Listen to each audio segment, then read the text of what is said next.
السلام علیکم ټولو مرګرو ته سلامونه. خاپیرئ دا ویډیو واوره، ته په ټیک ټاکو کې فیصلې مه کوه. دې خلکو خو 2.5 کاله تم بې عزته کړی او زه هم بې عزته کړم د خپل لایق او د پالو دپاره. د دیو ښځې په خپله 2 نمبر دی، دیو د خپلې کونې مور کړي. داسې حساب کتاب دی چې زما او ستا فیصله به مشران کوي. زه دیر د خاورې بچی یم او زمونږ په خاوره کې لاول فیصله چې ده که نه دا په جرګه باندې کوي. خانه او ملک ورته وایي او جرګې کوي.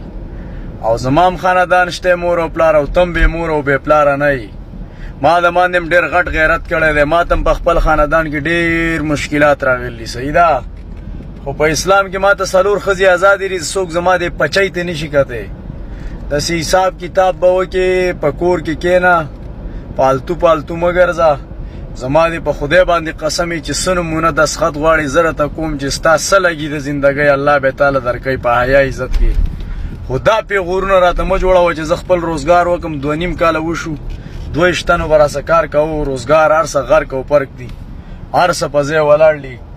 یو دا کم ګاډی چې روان دی نو په دې کې دام ولاړې په ځای، یو ګاډی مې بل دی، 2-3 ډاینې مې سیګاله ده، 4-5 کسان ناسه اینې ټیم را سره یا بېروزګار او لاول به راسه 2 تنه و.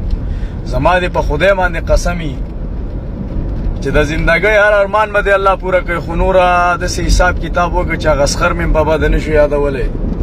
خو پویه شه بس انسانیت طرف ته راشه. د پښتو د ادب شاعر یې، نوم د باندې د پښتو د ادب پروت دی او د پښتو د ادب د کارونو د نه زه امیدوار یم. او دا کومه څه چې ته کوې او دا کومه څه چې دا خلک کوي دا خو کونیان دي، دا په خپله کونیان دي او تا هم غلطه استعمالوي. ته یو ته ووایه زما سې نکاح وکړه چې کوې دسه، ټول به وایي چې تا څوک په کور کې پرېږدي، الټه به راته دا وایي چې ته خو بازارۍ ښځه یې. خو تا صرف د خپل لایق او د پالو دپاره دغه کوي. ته په یو ټرای وکړه که نه، تاسو یو محالی یو مې کویدن کوئ وایي به چې ته خو د میډیا ښځه یې ډیران یې.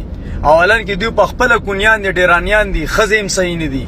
دا کومه خلک چې تا میډیا ته راولي، د کوم سړي چې ښځه صحیح که نه نو هغه پردی لور خور څه ویډیو نه کوي، نه پې شعرونه وایي، نه پې سندرې وایي. نو زما تا ته دا اخرنی میسج دی چې فیصلې په ټیک ټاکو کې نه کېږي، فیصله به مشران کوي.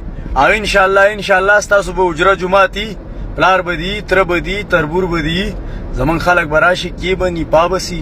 موږ بې خلکو نه یو، ستا خلک دې هلته لاړ شي. او دا قصه ګوره نوره موږ ختمو، دا سیریس ده. او په دې کې چې درېمګړي سړي کار وساتو چې د ښځې کوستې په هغه ځای کې وغیم چې د لامبلو دپاره یې اوبه نه وي. او بیا ته چغې وایې چې دا چا غولی دی. هر هغه پیج والا او هر هغه ټیک ټاک والا ته وایم په دې خبره کې به کار نه ساتئ. زه پوه شو زما سخر